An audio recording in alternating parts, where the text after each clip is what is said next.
মাধ্যমে কিছু কথা মুখ্যমন্ত্রীর উদ্দেশ্যে বলতে চাই। আমরা 2022-এর 11 সেপ্টেম্বর পরীক্ষাটা দিয়েছিলাম। তো 2022-এর 11 সেপ্টেম্বর সেই 2022 থেকে 22, 23, 24, 25 আজকে এই 4টা বছর ধরে আমরা মুখ্যমন্ত্রী স্যারের সঙ্গে বিভিন্নভাবে এভাবে মুখ্যমন্ত্রীর বাড়ির সামনে এসে মুখ্যমন্ত্রীর কাছে বিভিন্ন মাধ্যমের মাধ্যমে আমরা চেষ্টা করছি ওনার সাথে দেখা করার জন্য, কিন্তু উনি আমাদের সাথে দেখাও করছেন না, আমরা ওনার সাথে দেখা করতে পারছি। তো আমাদের এটাই প্রশ্ন যে আমরা কি এই ত্রিপুরার সন্তান না, আমরা এই ত্রিপুরার নাগরিক না?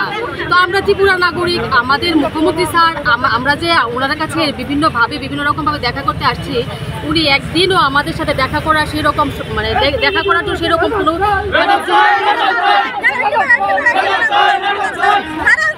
এটাই বলতে চাচ্ছিলাম যে আমরা ত্রিপুরা নাগরিক। তো ওনার তো এটা ভাবা উচিত, কারণ সরকার গঠনে তো আমাদেরও মুখ্য ভূমিকা ছিল। তো অনেকবার এসছি, উনি আমাদের সাথে দেখা করেনি। তো এটাই প্রশ্ন, উনি আমাদের ব্যাপারটা নিয়ে দেখুন। আজকে আমরা পরীক্ষা দিয়েছি 2022-এ, পরীক্ষা দেওয়ার পর আজ পর্যন্ত যখন আমরা রেজাল্টটা পাবলিশ হয়নি, বিভিন্নভাবে বিভিন্ন মন্ত্রী মিনিস্টারের সাথে আমরা দেখা করার চেষ্টা করেছি। দেখা করার চেষ্টা করার পর বিভিন্ন মন্ত্রী মিনিস্টার আমাদেরকে বলেছেন যে তোমাদের জন্য যা হবে সেটা তোমাদের ভালোর জন্যই হবে। এরকম আমরা আবেদন নিবেদন অনেক করেছি, অনেক এসছি, অনেক ধর্ণাও দিয়েছি, অনেক মন্ত্রী মিনিস্টার বাড়িতে আমরা গিয়েছি। যাওয়ার পর বলতে তোমাদের সাথে কোনো রকম অন্যায় করা হবে না, যা হবে তোমাদের জন্য ভালোই হবে। তো বেশ, আমরাও সেটা মেনে নিয়েছি, যা হবে সেটা আমাদের জন্য ভালো হবে। কিন্তু আজকে দেখুন, দীর্ঘটা দিন ধরে আমরা এভাবে বসে আছি, আমাদের রেজাল্টটা দিচ্ছি। তো এই যে গত পরশুদিন মঙ্গলবার দিন আমাদের মন্ত্রী ক্যাবিনেট সিদ্ধান্ত হওয়ার পর একটা 700 নিয়োগের পোস্ট একটা ক্রিয়েট করেছে, এরকম আমরা শুনতে পাচ্ছি দপ্তর মাধ্যমে, ডিআরবিটি দপ্তর মাধ্যমে এটা নাকি নিয়োগ পরীক্ষার জন্য। তো আমরা 2022-এর পরীক্ষাটা দিয়েছি। তো 2022, 23, 24, 25 আজকে ওনাদের মনে হলো যে একটা পরীক্ষা নেওয়ার জন্য। তো এত 2টা বছর যে আমাদের জীবন থেকে এটা লস করিয়েছে, আমাদের মধ্যে অনেকেই ওভারিজ হয়ে গেছে, ওরা পরীক্ষায় বসতে পারবে না।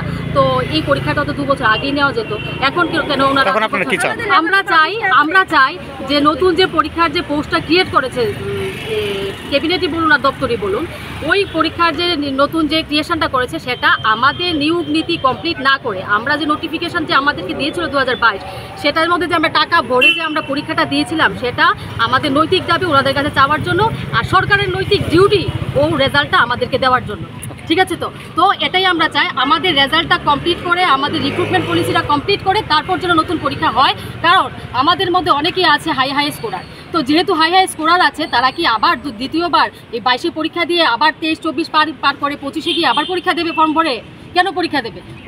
কেন দেবে? একটা পরীক্ষা কেন দুবার ওরা বসবে? তো আমাদের এটাই দাবি, আমরা রেজাল্ট চাই, রেজাল্ট আমাদের অতি সত্ত্বর দিতে হবে।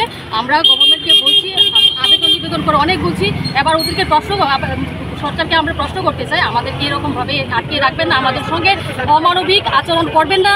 আমরা অনেকদিন ধরে অপেক্ষা করে আছি, আমাদের রেজাল্টটা দিন। আর যদি রেজাল্টটা